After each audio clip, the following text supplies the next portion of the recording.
What's going on, you guys? Welcome back to another video, and today we are going to be talking about another anime review.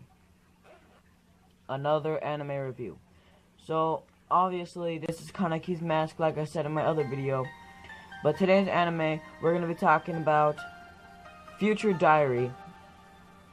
So, before this video starts, of course, there are spoilers ahead.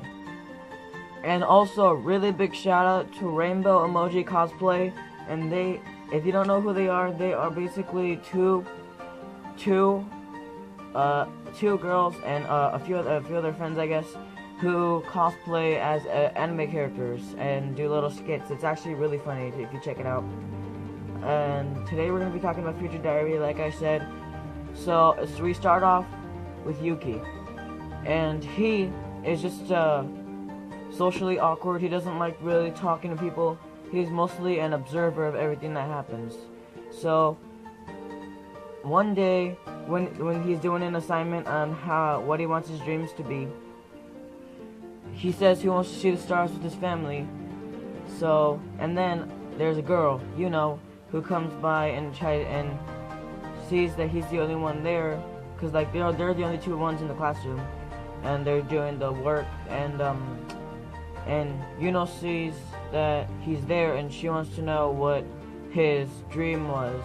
So automatically she falls in love with Yuki, and she becomes, quote unquote, this is true, yandere, sorry, I have different ways of saying it, but she becomes a yandere and starts trying to do everything she can to be with Yuki. So of course people think it's not gonna work because, actually no, people think it's gonna work because it's a yandere. They're literally gonna like kidnap, I guess. But she like took a really long time just to get with him.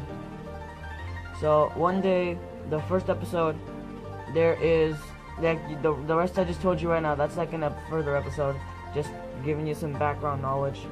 But in the beginning of the episode, there is one diary owner who, and diaries, they're either cell phones, drawing books, or like paper, actual diaries, and they all have a special ability. Of course, Yuki's is the observer because he doesn't like talking about things, so automatically he's the observer. One day, and he has two friends, I don't know how to pronounce their name, but one of them is a god, and the other one is also a god, I guess. And they create a survival game between the diary owners, and I think there are 12 of them. The seventh diary owner, there's two actually, but they're all one. But anyways, it's just basically a survival game of battle to the death, and the last person who is to win becomes a god.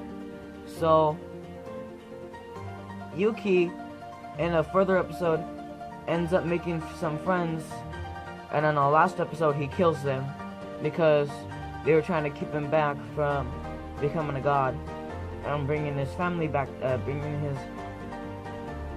He thought that the power of a god could bring all the people that he's killed back to life.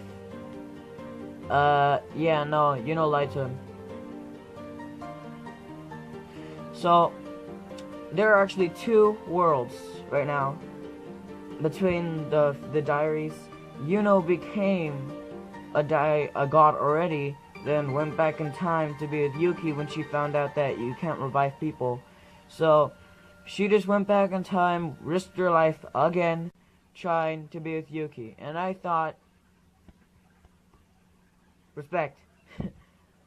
Wow. But anyways,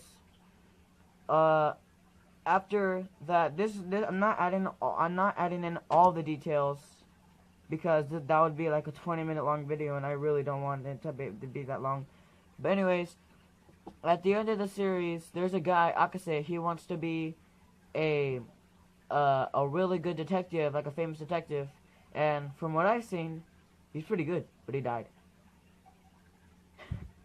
Cut off his head. It was very brutal, but like, she had to do it. But anyways, in the end, Yuno actually tries to kill Yuki.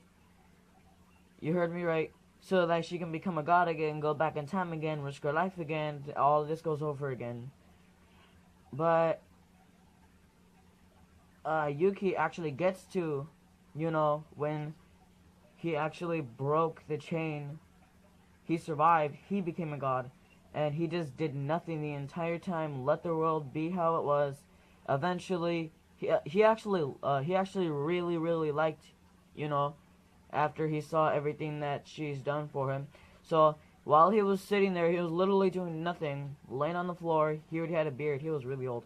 But anyways, eventually, ends up talking to Yuki. So that is basically Future Diary. I did not add in all the details, but tell me what you guys think about this review in the comments below. And like I said at the beginning of this video, shout out to RainbowEmoji Cosplay. They're a really funny channel. Like, subscribe. I'll talk to you guys later.